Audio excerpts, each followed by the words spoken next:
में सरकारी हैंडपंप के आसपास कुछ अजीबोगरीब घटनाएं होने लगी। गांव के लोग उन घटनाओं से काफी डरे हुए थे। अरे दीदी, तुम सुनी हो? यह चापानल अपने आप चलता है। भला आप ही बताओ, 12 बजे रात को यहाँ पानी भरने कौन आएगा? मुझे तो बहुत डर लग रहा है। हाँ, हम भी सुने हैं। विंकी के पापा बोल रहे थे कि जाकर देखेंगे। हम उनको रोक लिए। फिर अगले रात 12 बजे हैंडपंप अपने आप चलने लगा। गांव के लोग सभी सुन रहे थे। किसी की भी हिम्मत नहीं हुई कि वहां जाकर कोई देखे। फिर सुबह होने पर, अरे दीदी, चलो हैंडपंप पानी भरे। हमें तो अकेले जाने में बहुत डर लगता है। फिर वह दोनों मिलकर वहां पर जाती हैं और देखती है तो उनकी आंखें फटी की फटी रह जाती हैं। वहां पर किसी के पैर का निशान होता है, जो कि इंसान के पैर से 4 गुना के बड़ा साइज का होता है। ये देखो बहन, इतना बड़ा पैर किसका हो सकता है? लगता है गांव में कोई शैतान आया हुआ था। दीदी, हम बोल रहे थे ना कि यहाँ पर कुछ गड़बड़ है। ये देखो, भला कौन इंसान का पैर इतना बड़ा होता है? तभी वहाँ पर चिंकी आ जाती है। अरे, आप लोग इतने डरे क्यों हैं? क्या हो गया आप लोगों को? आप लोग परेशानी क्यों हैं? दीदी, हमारे शहर में तो ये सब बहुत चलता है। भला यहाँ कौन शैतान आएगा? अरे चिंकी, तुम शहर से आई हो, ये सब नहीं समझोगी। फिर अगले रात 12 बजे हैंडपंप अपने आप चलने लगता है।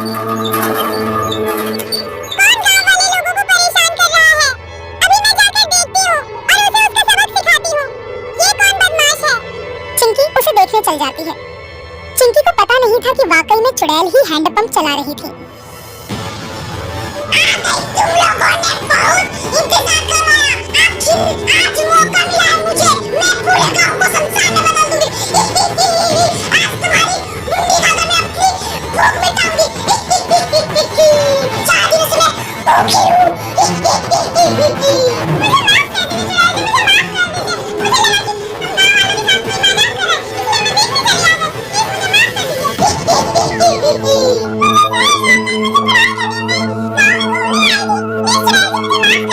लेकिन चुड़ैल ने उनकी एक बात भी नहीं सुनी और उनका मुंडी खा जाती है। फिर सुबह होती है। फिर वे दोनों औरतें पानी भरने के लिए जाती हैं।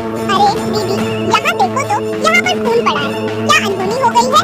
यह खून कोई इंसान का तो नहीं है ना? चिंकी की माँ चिंकी को खोजते हुए वहाँ पर आती है।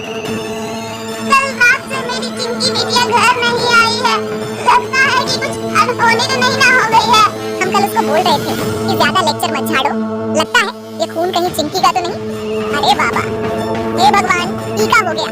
थोड़ी देर बाद चिंकी की लाश खेत में दिखाई देती है। गांव के सभी लोगों को पता चल जाता है। सभी लोग फैसला करते हैं गांव का कोई भी आदमी हैंडपंप में नहीं जाएगा।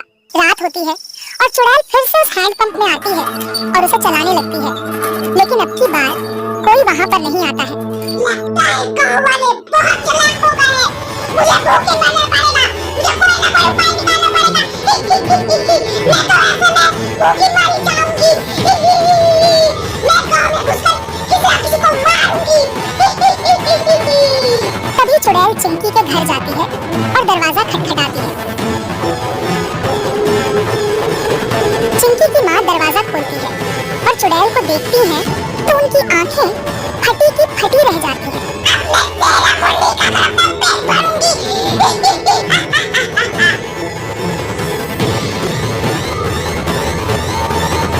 फिर सुबह होने पर चिंकी की माँ की सिर कटी लाश की खबर पूरे गांव में फैल जाती है और पूरे गांव में हाहाकार मच जाता है। सभी लोग चिंतित थे कि आखिरकार यह गांव को हो क्या गया है। सुनते हो जी, पास वाली माँ बेटी दोनों मर गईं।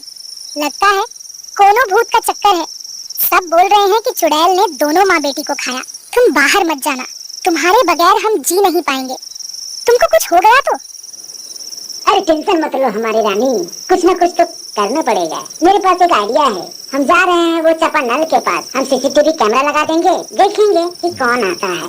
फिर अगले रात चुड़ैल वहाँ पर आती है और फिर से छापाकल चलाने लगती है। चिंकी और चिंकी की माँ की आवाज में गांव वालों को बुलाती है, लेकिन कोई भी वहाँ पर नहीं आता क्योंकि सभी लोगों को पता चल गया था।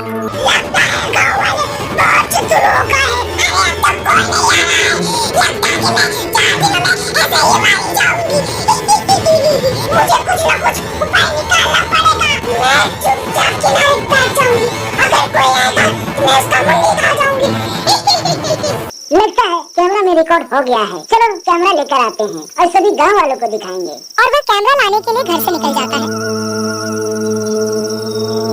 तभी चुड़ैल उसे देखती है और उसका मुंडी खा जाती है। फिर सुबह सुबह होने पर कुछ लोग कैमरा लेकर आते हैं और टीवी में चलाते हैं। लगता है गाँव वाले बहुत चतुर हो गए हैं। अरे अब तक कोई नहीं आ रहा है। लगता है कि मैं 4 दिनों में ऐसे ही मारी जाऊंगी। यह चुड़ैल खुद ब खुद मर जाएगी। गांव में 4 दिन तक कोई भी घर से नहीं निकलेगा। 4 दिन लॉकडाउन लगाया जाए। इसके बाद चुड़ैल अपने आप मर जाती है।